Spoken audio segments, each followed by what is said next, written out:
All right, well, good afternoon. Thank you all very much for being here. First off, my name is Colonel Matthew Packard, Packard. It's my honor and privilege to serve as the Chief of the Colorado State Patrol. Just a couple of really quick housekeeping things. I think we talked about this already a little bit, but I'm going to give a statement, talk about what happened on Saturday morning. Also kind of talk about the state of affairs with our patrol cars and people being hit as they're doing their job. Once I'm done talking, where it's kind of a weird logistics, and you can leave cameras here, but we've got a video queued up in a classroom behind you. It's about a 5-minute video that shows the incident where our trooper went over the bridge on Saturday morning. And so once we'll watch that, give you the opportunity to watch that, then you can have what I said in the video to basically any questions that you might have that I'll work to answer it. So with that, the other thing I want to say before we get too far into this is we are anticipating criminal charges being filed based on the incidents that happened on Saturday morning. So important to remind you that, of course, everyone's innocent until proven guilty, and we still have to work through the DA's office in the 17th, Adams County specifically, to make sure those cases are investigated thoroughly and then presented for potential prosecution in coordination with the DA's office. So with that, this is not one of those conversations that you look forward to doing as the Chief of the Patrol, but I will tell you unequivocally, it could have been much, much worse. And when you look at what's happened in our state over the last several months, it's really easy to draw parallels where that did occur. So by the grace of God today, I'm standing here talking about patrol cars being hit and not people losing their lives on Saturday morning. And it's unequivocally, it's sheer luck. And I'll explain that to you with a little bit more detail here in a minute. And I want to start with a number. It's really important to me. In 2023, 12 of our patrol cars so far this year have been hit while they're parked on the side of the road or in a lane of traffic with their lights flashing with troopers that drove them there to do their job. 12. That is a precipitous increase from what we experienced last year. In 2022, the whole year we had 8. Here we are in the middle of July and we're already at 12. And there's some really prevailing themes that we see in these things. A quarter of them now were at the hands of somebody using alcohol or drugs or something else to impair their judgment when they were involved in operating a motor vehicle, and excessive speed. A lot of it in bad weather, but all of it boils down to is people that are making really poor decisions in a really dangerous environment. In an environment in Colorado where last year we saw record-breaking fatalities, 763 is the most recent number I've seen, people that lost their lives on Colorado's roadways. In 1 year, we have got to do something to reverse this trend. And our troopers are out there working every minute of every day trying to do just that. We are trying to get people to drive better, to do their job, and be responsible behind the wheel. And I'm asking for everybody's help. Lives are dependent upon decisions that are made behind the wheel of a car. That's it. You have one job when you're driving a car, and that's to do it responsibly. If you're going to drink, if you can afford to drink, then you sure as heck can afford to get yourself home or sleep where you are to do that responsibly. It's that simple, and lives are at risk. Last year, the patrol just alone, of all the fatalities that we investigated, over a third of those were at the hands of an impaired driver. Statewide, and really across the nation, about a third of the people that die in a car crash are at the hands of an impaired driver.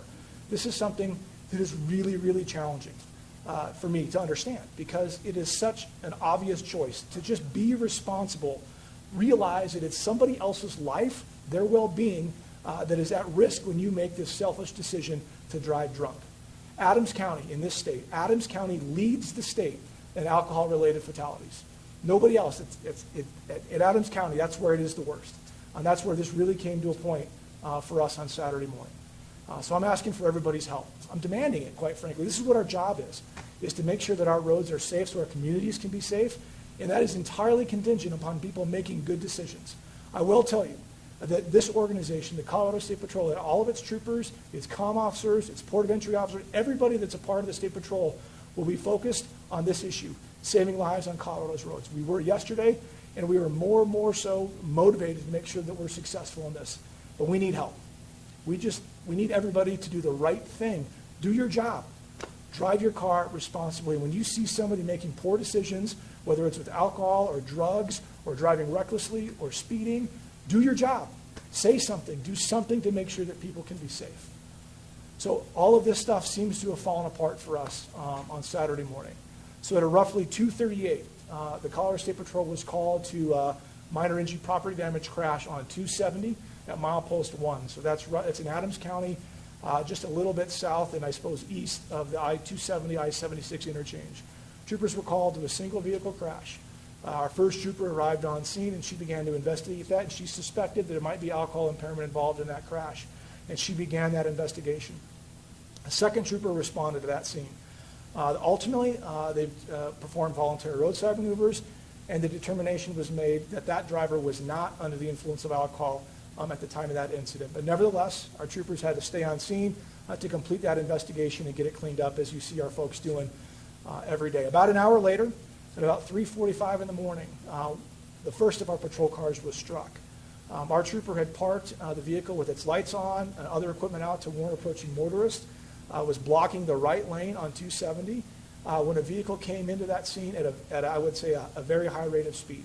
That vehicle struck the rear of our patrol car, the left side of the patrol car.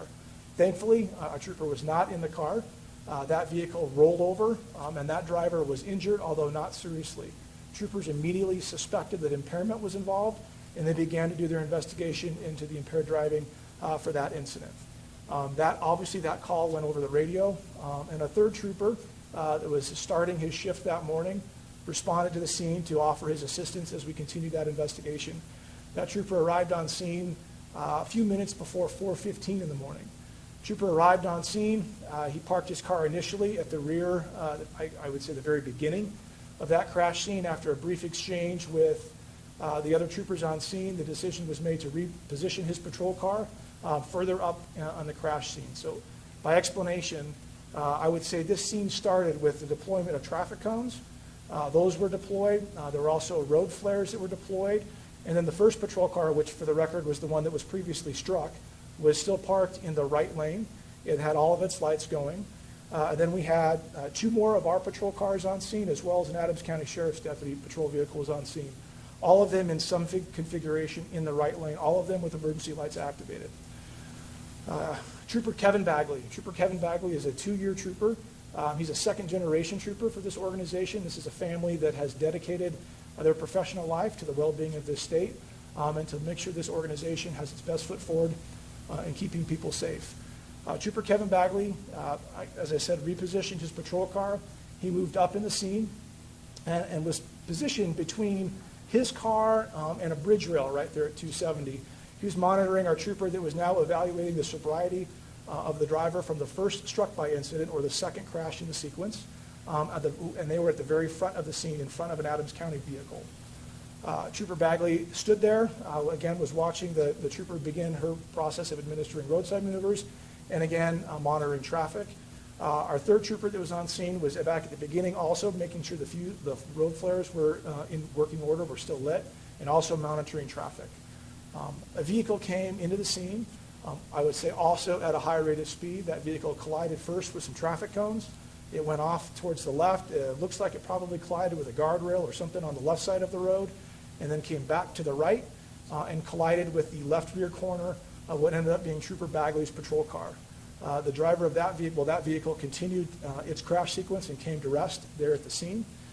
Trooper Bagley's patrol car began to move, I would say, south and west towards the bridge rail. In fact, towards the direction where Trooper Bagley was standing monitoring the situation. Trooper Bagley began to backpedal as this car was coming at him, obviously without a driver. And he backpedaled up to the bridge rail and essentially fell over that bridge rail and fell to the shores of the South Platte River, about 30 feet below that bridge. As he landed, troopers immediately started responding to what was going on there at the scene. Our trooper that was administering roadsides first checked on the well-being of the suspected impaired driver from the first struck-by incident. She was able to secure him in the back of the Adams County patrol vehicle, certainly checked on the other law enforcement folks that were there. The fire department was on scene as well from Adams County Fire. They began to respond and check on the driver of the third crash. And then it became pretty apparent that we were missing a trooper. And the troopers realized that Trooper Bagley had fallen over that bridge rail, and they were able to see him laying down below, and immediately ran down to do their best to provide him aid. By the grace of God, he was conscious by the time they got to him. Obviously, he was significantly injured. And I just, it warms my heart to see how our folks responded in that moment to take care of their fellow trooper. It was pretty amazing in the professionalism in which everybody on scene that day handled this really challenging situation. It is empowering, and it really points to how important the work that we do and the important that the work that every one of those troopers, deputies, and police officers out there that are trying to make our roads safer, how important that really is. The driver of the third crash, so the second struck by incident, the third crash, was also seriously injured in this incident. He was transported to an area hospital where he was treated, but he was later released later Saturday afternoon. He's currently in custody of the Adams County Jail, where we booked him in on charges of vehicular assault with suspected impairment, vehicular assault with reckless driving, and we're evaluating potential additional charges in coordination with the Adams County the Adams County District Attorney's Office. The driver of the second crash, so the first struck by incident, and that person's name is Ivan Hernandez. He's a 23-year-old male, and we suspect him of driving under the influence as well. He was charged for driving under the influence, and we will continue to evaluate that crash for potential additional charges if appropriate. The driver of the first crash was an adult female, and we have not charged at this point. We will continue to evaluate potential charges for that crash. And again, person by the name, a 30-year-old male, Cesar Ayala Manriquez, was booked into the Adams County Jail on the felony charges related to the crash. Trooper Bagley went to University Hospital where he was treated over the course of Saturday, and I'm pleased to tell you that he was released from the hospital on Sunday afternoon, and he walked out on his own 2 feet, which is amazing to me. When you see, you go yourself and look at how far he fell and what he fell into, the fact that he walked out surrounded by a whole bunch of his fellow troopers, and he is now resting at home, and probably got a long road ahead of him to get better. But I'll just come back to this. We got lucky, and I'm not willing to rely on luck. So what I need is everybody to lean into this issue. And I'll say it again, just do your job. Do your job and be a responsible driver and recognize the power that you have, the ability you have to have an influence on somebody else's life when you have control of a car.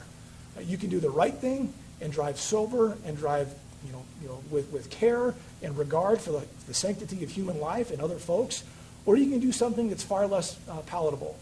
You can drive recklessly, you can drive with excessive speed, you can drive under the influence of alcohol or some other substance, and you put everybody's life in danger. So whether you're doing it for Trooper Bagley or you're doing it for your neighbor, your mother, the kid down the street, I got hundreds and hundreds of stories where people lost their lives or were seriously injured from the communities all across this state. Almost every day I get an email, I get a notice of somebody that died in a car crash in this state. And I can't find one that I go, there's nothing we could have done on that one. Every single one of them had someone chosen to be responsible, to exercise just a little bit of care and conscience, people's loved ones would still be here. Trooper Bagley would still be out there patrolling and working the roads today, because that was the beginning of his shift. So we're short a trooper, and we need him. So with that, I'll say it one more time. Do the right thing. Help us make sure that this state is as safe as it possibly can be, so the folks can go about their day and enjoy living and visiting Colorado. So with that, we'll hit pause, and we'll head over to that conference room, and we'll show the video. You guys all good to go back? Or? So that was the third incident at that same location? At the exact same location. So before, you guys all good? So before I open up for questions, I just want to talk about, I said it a couple of times, I want people to do their jobs. I want to explain and articulate a little bit how the Colorado State Patrol is going to do our jobs.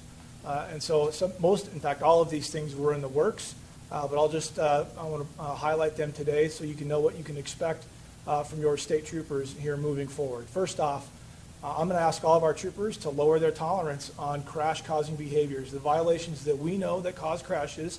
If you get stopped by a state trooper, you can expect to be cited at a minimum.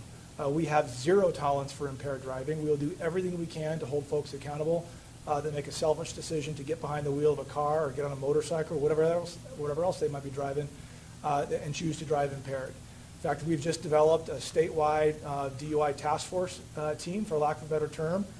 It's a team of dedicated troopers that on a monthly basis, they're going to move around the state to where the data shows that we're having a problem, and they're going to do dedicated surge DUI-related enforcement efforts. In fact, the first one will be up in the northern Colorado, and I anticipate us to be in Adams County, because we clearly have a problem there in the near future. The other thing that we're doing is we're working with all of our partner policing agencies around the state to do coordinated surge enforcement that, again, is data-driven. We're going to go to the places where we know the most crashes are occurring, and we're going to saturate that with strict enforcement efforts to try to help people convince people that they need to make better driving decisions. And this is about one thing for me, and it's about one thing for our troopers. We're trying to make this place a little bit safer. We're trying to save people's lives. And sometimes I'm accused of that sounding a little bit of cliche, but make no mistake, that this organization exists for one thing. The Colorado State Patrol is here to save people's lives. And we are going to do everything we possibly can do to be better at that tomorrow than we are today. And we clearly have a lot of work to do, and it will not be for a lack of effort in our success. We are going to push as hard as we can to make this place as safe as we possibly can be. So with that, I'll go ahead and take any questions that you might have. Colonel, at first, did y'all realize the trooper had gone off, or did it take a moment for the troopers to realize that the trooper had gone over the edge of the breach? I think in I would say it took a few seconds. The initial adrenaline rush, I suspect. You can see from the video, the other trooper was running away from that patrol car, so she didn't get hit. And it took a few moments before we realized that we were missing a trooper on scene. Of course, we had to make sure that everybody else was safe as well. Chief, I've heard a message like this from you over and over again. Do you feel like you're shouting into the void? Sometimes, but I tell you what, Steve, I'm not deterred. Like sometimes you got to tell people 1,002 times before they figure it out. And if it takes 10,002 times, I'll be there still. Like my message is undeterred, because what we're talking about is that important. Eventually, it's going to be someone you care about. Eventually, it's going to be your neighbor, your friend, or something. And so we've all got to lean into this. And unfortunately, I count among the people that are a statistic as my friends, my coworkers, people that I loved and cared about. And nobody should go through that. And I take it as a personal point of responsibility to do everything I can to deter it from occurring again. Will there be any policies that will change in terms of how you handle accident scenes or stop cars? And this one was on a bridge, I saw, but are you doing anything different to change the statewide policy that would impact how you stop cars and where you stop cars? You know, I appreciate the question. I'm gonna give you a long answer. But something that we work really hard here in the Colorado State Patrol is something called traffic incident management. All of you are well aware of the tragedies that our organization experienced over the course of our entire existence, but really highlighting starting in 2015. And we made a lot of changes in this organization and really invested into something called traffic incident management. And what that is about is creating safe traffic incidents.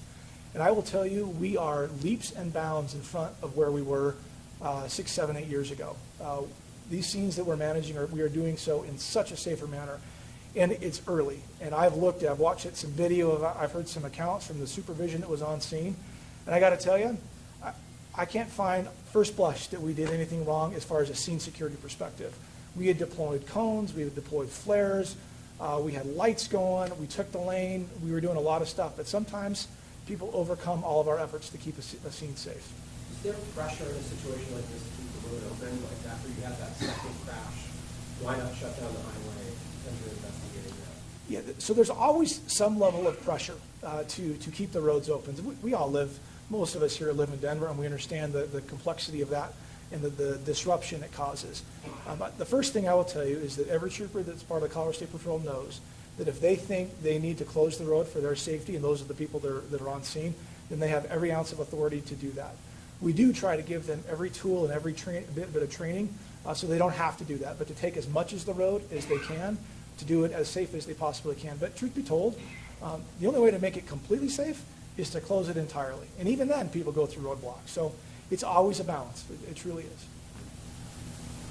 Chief, two of the names of the suspects are Hispanic names. Do you think the Hispanic community is more responsible behind the steering wheel?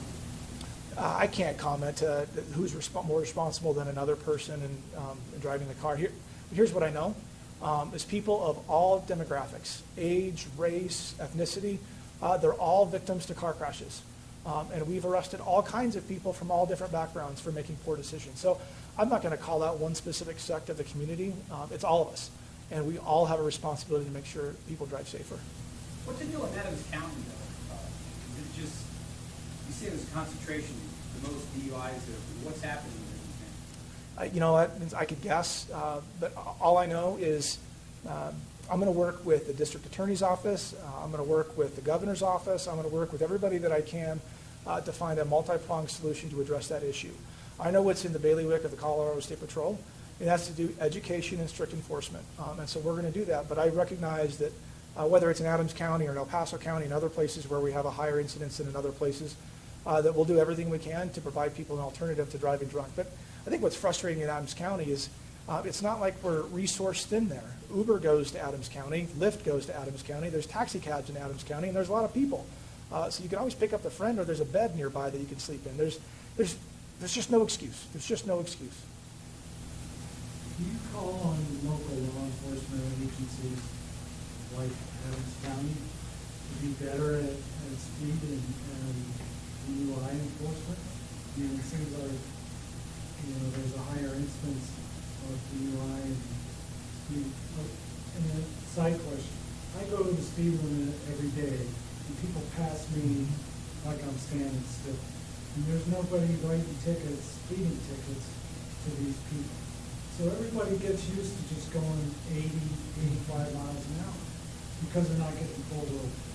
How much do you blame local law enforcement or lack of for some of this stuff?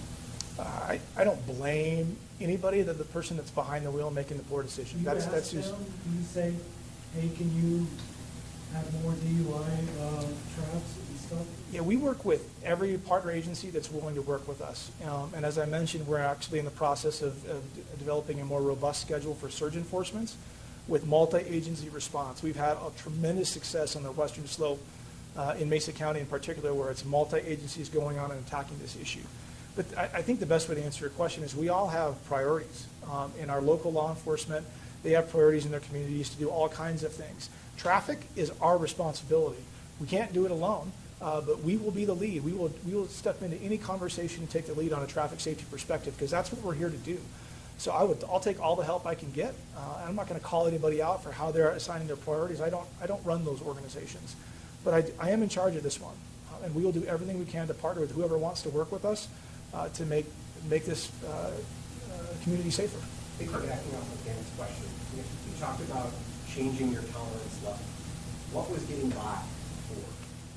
It's kind of an individual assessment, and I will tell you, a trooper might give a verbal warning differently in the metro area than they might be in rural Colorado, just because of what you're talking about. I can give you my own experience. As a young trooper working in the metro area, I might make a decision to stop a car that's going just a little bit over the speed limit and know that I'm letting the person that's going a lot over the speed limit go by. So it's situational, and I guess my direction to my troopers is wherever you are today, I want you to ratchet it up. And I want you to be more attentive to those violations that we know are causing crashes. And we've got great data these days. Like, I can tell you that excessive speed is causing crashes. I can tell you that excessive speed is at the heart of most of our struck-by incidents. I can tell you that distracted driving because we've got the data to prove it. So when we see people weaving, you can see it in our social media, our outreach campaigns.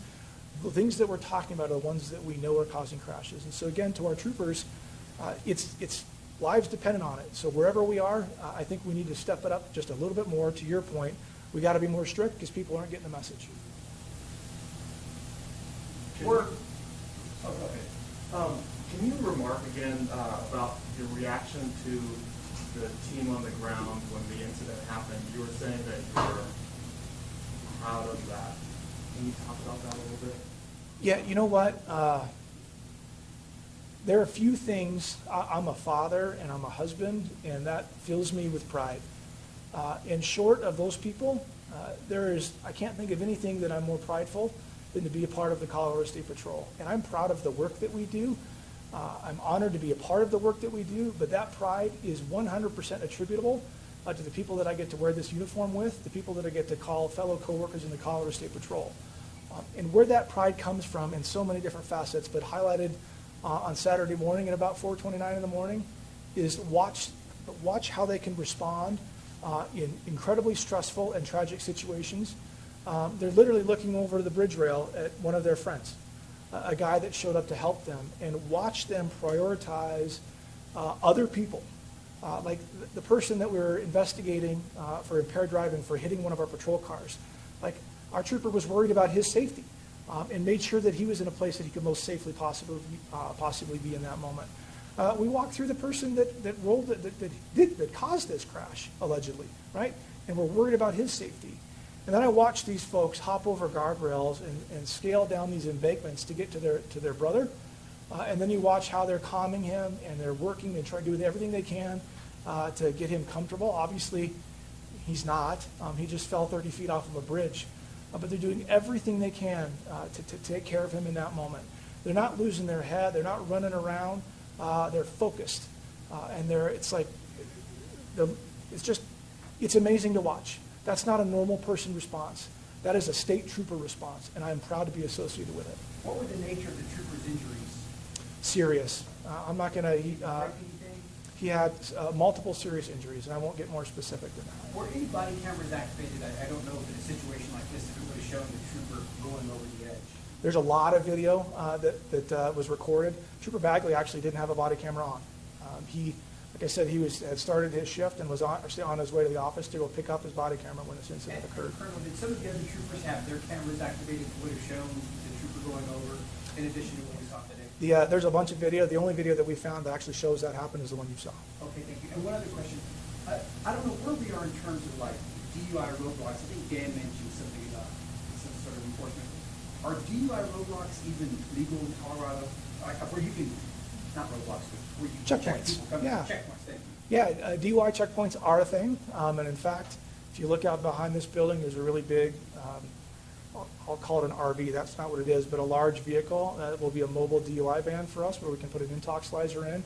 And part of our operational plan for that is to do potentially mobile checkpoints and other surge enforcements. There's different strategies, but the checkpoints are great, allow a lot of communication, a lot of press advance, talk about them. So we try to balance those with other surge enforcements and those types of things. Thank you.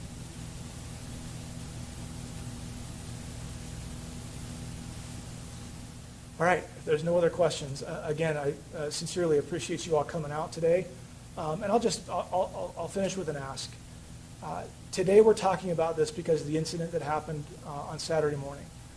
And I would rather not have to do this again. And I harken back to, we are so lucky.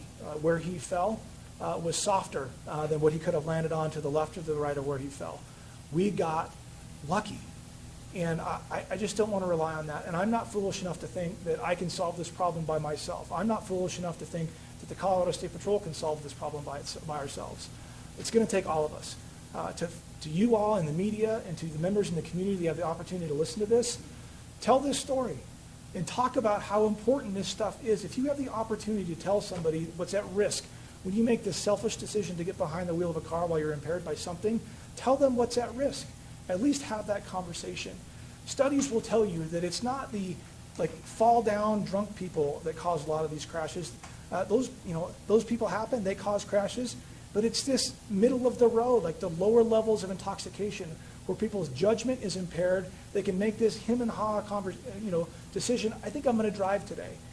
No, our law says you cannot drive a car when you're impaired to the slightest degree, and that's for a reason. That's because when you're impaired to the slightest degree, you are taking other people's lives in your hands. And you don't want to do that. Trust me. So please, keep telling the story to folks so we can make Colorado safer. Did you release blood alcohol content on the two persons who have been arrested? We don't have it yet. We're still pending toxicology. All right, thank you all. Thank you, Colonel.